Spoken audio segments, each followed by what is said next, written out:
गुरुजी, ये आजकल एक बड़ा और चर्चा का विषय बना हुआ है कि ये मसान का रोग बता रहे हैं कि वो मसान का रोग जो है महिलाओं को लग जाता है और जिससे कि बच्चे होने में उनको समस्याएं आती है। ये हमारे हिंदू रीति रिवाज में, हमारे धर्म ग्रंथों में, हमारे सनातन समाज में इसका कोई वर्णन है? आपका इसमें क्या मत है, क्या कहते हो? ये तंत्र शास्त्र के वर्णन है। जी। और तंत्र में जो है देखिए भिन्न भिन्न उल्लेख हैं जी। कि इस तरीके शमशान का अर्थ जो है सादा भाषा में मसान बोलते हैं। ऐसा शब्द हो गया शमशान। अब सम कट गया, मसान रह गया उसमें, है नहीं? तो मसान इसलिए हो गया, शमशान वैसा उपयोग मतलब बड़े उसमें उपयोग होता है जिसमें बड़े बड़े लोग जलते हैं, मतलब जैसे जो हमारे यहाँ जल क्रिया अग्नि क्रिया होती है जी। मसान इसलिए थोड़ा सा साइड में कर दिया गया, शिशु अवस्था के जो लोग मरते हैं उन्हें दाबा जाता है जी, हो गया ना। शमशान एक विशेष स्थान हो गया जहाँ जो है अग्नि क्रिया होती है जी। एक मसान जो है सम से काट के मसान, वो मसान हो गया छोटा शमशान एक तरीके से, जिसमें हम बच्चे को दाब देते हैं जी। अब क्या होता है, बहुत से तांत्रिक जैसे वो बच्चा एक्सपायर हो गया और उसके बाद पीड़ा से किसी न किसी कष्ट से तो एक्सपायर हुआ ही है जी, कम आयु में हो गया, छठे महीने में हो गया, इस तरीके से।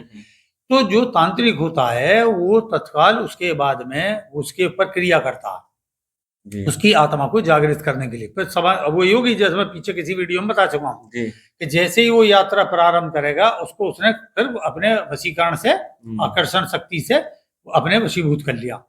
तो एक क्या होता है शिशु अवस्था, जैसे आजकल जो प्रचलन में 2.5 फुटिया वगैरह इस तरीके से कहते हैं, क्योंकि बच्चा की बुद्धि बताते हैं उसकी, बच्चे की बुद्धि है, इसलिए जो है जहां वो माँ को देखेगा, माँ रूप में जिसके दूध स्तन से दूध उतर रहा जी, इसके बच्चा है जी, है नहीं, या प्रेग्नेंट है, उसके शिशु आ चुका है, तो उसको दिख रहा है, तो वो अपने भाई बंधु की तरह, बहन बंधु की तरह उस पर अटैक करता है, उससे क्लोज होता है। तो उसकी जो एनर्जी उस जो गर्भवती है या जिसके बच्चा हो चुका और उसका दूध उतर रहा, तो उससे कनेक्टेड हो जाती है और लगते ही वो उसका दूध पिएगा और या उसके बच्चे से खेलेगा, तो वो उसके कारण जो है उसको पीड़ा होगी और उसका शरीर सूखता चला जाएगा। तो उसे आम भाषा में जो तांत्रिक कहती है कि मसान लग गया, इसकी वजह से इसका शरीर सूख रहा है, इसका दूध सूख गया और इसका बच्चा जो है कमजोर हो गया, इस तरीके से। तो उसकी क्रिया के लिए फिर वही तांत्रिक क्रियाएं जिससे वो उसे हटाएगा उस चीज से। जैसे अभी पिछली वीडियो में आपने बताया था कि क्योंकि आत्मा तो मरने के बाद चाहे बच्चे की हो, युवा की हो या वृद्ध की हो, सब एक समान होती हैं।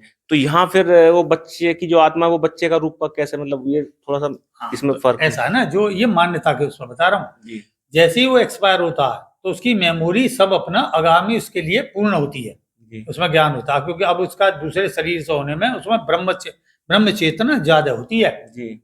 बस उस ब्रह्म चेतना को जो हम बल देंगे कितना, उस बल के अनुरूप उसकी जो दिव्य दृष्टि खुल जाती है जी, ये, और वो आगामी यात्रा करता हुआ जहां जाना है वहां चला जाएगा, वहां फिर लुप्त हो जाएगी इसकी, वहां फिर दोबारा से मेमोरी आ जाएगी।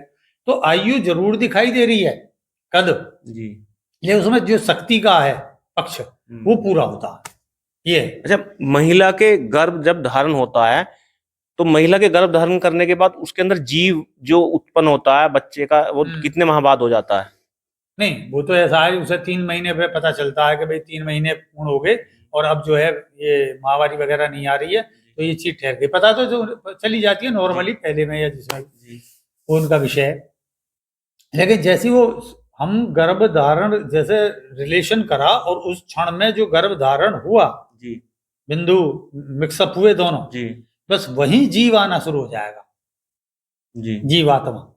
अगर वहां जन्म नहीं ले रही है, कोई आत्मा आ ही नहीं रही है, तो आपके कितनी प्रयास कर लो वो ठहरेगी नहीं, वो जीव बिंदु बने, दोनों एक होंगे और खत्म हो जाएंगे, दोनों एक होंगे खत्म हो जाएंगे, क्योंकि यहाँ से कोई आत्मा आ ही नहीं रही जो उन्हें धारण करे जी, है ना।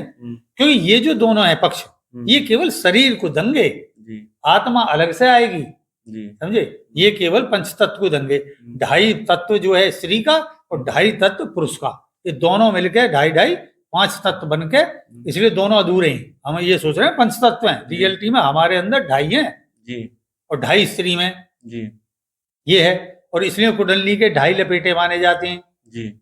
2.5 का मतलब होता है जैसे एक पक्ष हो गया सूर्य, एक पक्ष हो गया चंद्रमा, और उसके बीच की जो है कुंडली, ये दोनों मिक्सअप करके इस दोनों से और दोनों के संयुक्त करें, स्त्री पुरुष या प्राकृतिक रूप से करें, चाहे प्राणायाम के माध्यम से करें, और उसको 2.5 को पंच में बदला जाता है और फिर हमारी कुंडली चढ़ती है।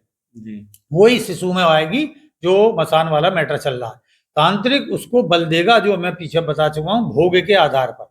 जैसे वो भिन्न भिन्न पंच तत्वों के भोग देगा, है ना, मीट भी देगा, मदरा भी डालेगा, उसमें जो भी है इस तरीके के पदार्थ हैं उनको डाला जाता, और उससे उसकी ताकत बढ़ाई जाती है, और अपनी मंत्र शक्ति से उसकी ताकत बढ़ाते हुए अपने वशीकरण करा जाएगा।